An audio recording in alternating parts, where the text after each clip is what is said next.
The Community Education Channel presents Community View, a closer look inside community issues that matter. It's a glimpse, a preview, bringing public perception to light on local community issues that make a difference.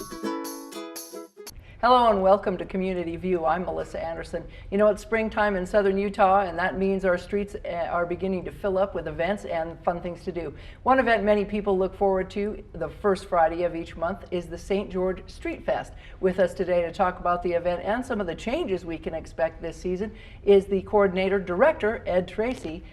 Hi, Ed. Hi, and Melissa. Also with us is Brenda Cody. She's the field manager of marketing here for TDS. Welcome to both of you. Thanks. Thanks for being on the show. Thanks for having Let's us. talk about St. George Street Fest. Let's how do long it. that's been going around, and I've been here for 4 years, and I know it's been going on since I got here. So this is the 5th year that Streetfest in some form or another has been going on. It's had a couple of name changes and a few logistical changes over the years, but this is year 5. We just had our first one March 1st, and we had over 10,000 people for the first one. Wow. What is a street fest? A street fest is basically music and art. We have a lot of local arts and crafters. We have 3 live bands that play out at Green Gate Village. It used to be, we used to close Main Street and Tabernacle. Right. And when this started originally, it was to bring awareness to, you know, downtown and the retailers that are down there. Right. And I think one of the challenges that we've had in the past is we put all these booths on the west side of Main Street, and they would block all the entrances to all the stores. And so the people that really wanted this event weren't getting a lot of airtime. And so to try and bring more business to them, what we've done now is we've kind of moved everything from Main Street just on the Tabernacle between Main and 100 West. People go, well, that's a lot smaller, and really it isn't. We actually have more vendors, more food trucks than we've ever had. We have almost 60 vendors. This time around we have 12 or 13 food trucks. And all of Green Gate Village. One of the big changes that we made this year, it used to be just a small area in Green Gate Village was a beer and wine garden. You had to pay to get in there, you had to be 21 or older to get in, so you really couldn't enjoy the music. Now, all of Green Gate Village is roped off. The laws are such that allow us to have any age in there, so you can be under 21 to get in. We don't pay to get in there anymore. And you can walk around and enjoy the music, bring your dog if you want, and you know. And this is sponsored. I know TDS is a new sponsor this year. Tell us about High that. five. Yeah, hey, yes. So you recruited her. Yes, when TDS was approached to be the title sponsor, we were really excited because it's all revamped. It's super fun and nice family-friendly event where everybody can just get together and have a good time. So we're super excited to be their title sponsor. What does a title sponsor do then? What do we do? Well, we'll have a booth there. We'll do a giveaway right on stage during the event. We usually have some fun prizes that we do. You know, sing karaoke for date us? nights. I don't think I'm gonna sing. Maybe next trying to time. get her Next to time, sing. yeah. But we'll be there supporting, and we, we'll partner with them, try to, get it out on social media and other things to get as many people we can there, because it's going to be a really fun event. So yeah. Now, what keeps this alive? I mean, obviously, you've got title sponsors like this going on, but how do you keep the people coming and get people excited for things? You said kids of all ages, but obviously, if there's alcohol there, there's probably bands for people to wear to make sure that they are. Sure. Really what it is if you're under 21 and by yourself, you've got to be accompanied by an adult to get in there. And then really, it's just a matter of really good policing. We've got security around the entire Green Gate Village that make sure you don't go anywhere with that alcohol. Right. So and of course, to get the people out, there's a lot of social media. We do a lot of traditional advertising. I'd say 80% of it though is social media and radio. We've partnered with Red Rock Broadcasting, which is 4 of the local stations here in town: Zion 104.1, Coyote 102.3, Mix 103.1.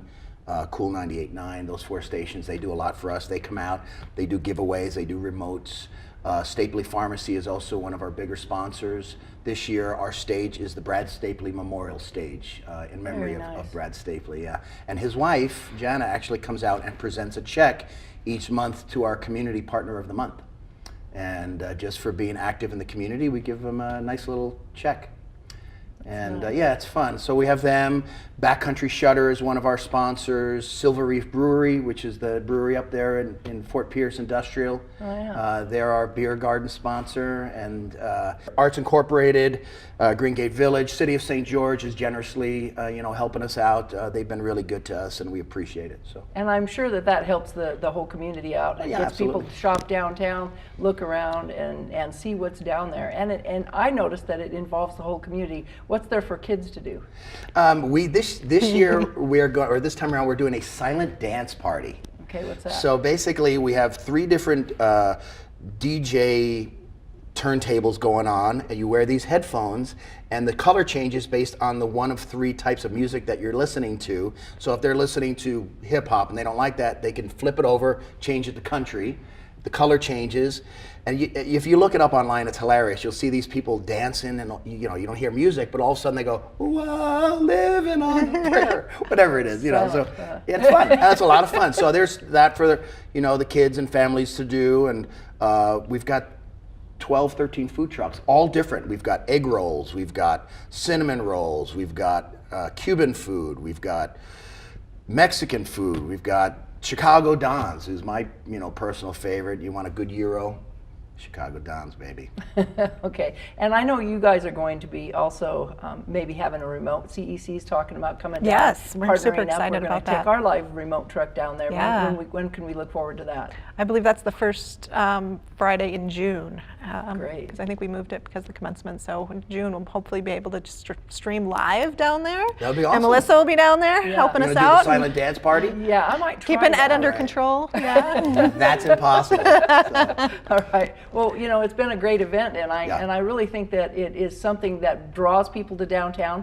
I know we're trying to keep people coming to downtown to shop those downtown businesses, because a lot of downtown businesses, main streets, have been dying over the years. So this Very is true. one way to keep it alive. one thing that we're doing again this year, in the past we've tried to coordinate with the art galleries to be involved, do an art walk, which they've done in the past, but they've never really been able to attribute any kind of steady business or sales from their art to Streetfest. Well, so they kind of waited to see how this first one went, and after the first one they literally approached us and said, okay, we're sold, we want to do an art walk, so we're going to do an art walk every other Streetfest in conjunction with some major art galleries, Arts of Zion, 35 Main, the DeFiore Center, all of the big art galleries that are downtown are going to do an art walk in conjunction with Streetfest. So we can look forward to Yes, art, absolutely. art around the corner, Yep. all sorts of things we can see in downtown St. Sure, George. So, and absolutely. it's just in time for the heat and the summer fun. No, that's the one downside to it, but Yeah. it's later in the evening, In the so evening. hopefully it won't get So how too- long do the hours go? So it's we start at 6 p.m. The vendors and the food trucks are till 10 p.m. and the music in the beer and wine garden goes from 6 to midnight. Okay, great. Well, looking forward to coming down and Yeah, hanging come out on with down. you guys, and Absolutely. hopefully everybody out there will enjoy coming to this event as well. Sure. So again, that's the first Friday of every month, and it goes through December. Correct. And so we're excited to find out more about what the bands will be, and if we can go online to find that out. stgeorgestreetfest.com, or you can find us STG Street Fest on Facebook, Instagram, or you can find me walking the streets and you can ask me. I'm out And say there. hi to Ed if you see him. Come say Yeah. hi to me. And say hi to Brenda too. Absolutely. Okay, thank you for joining us, and again, we look forward to seeing you down there, so we hope you have a great rest of your day. Take care.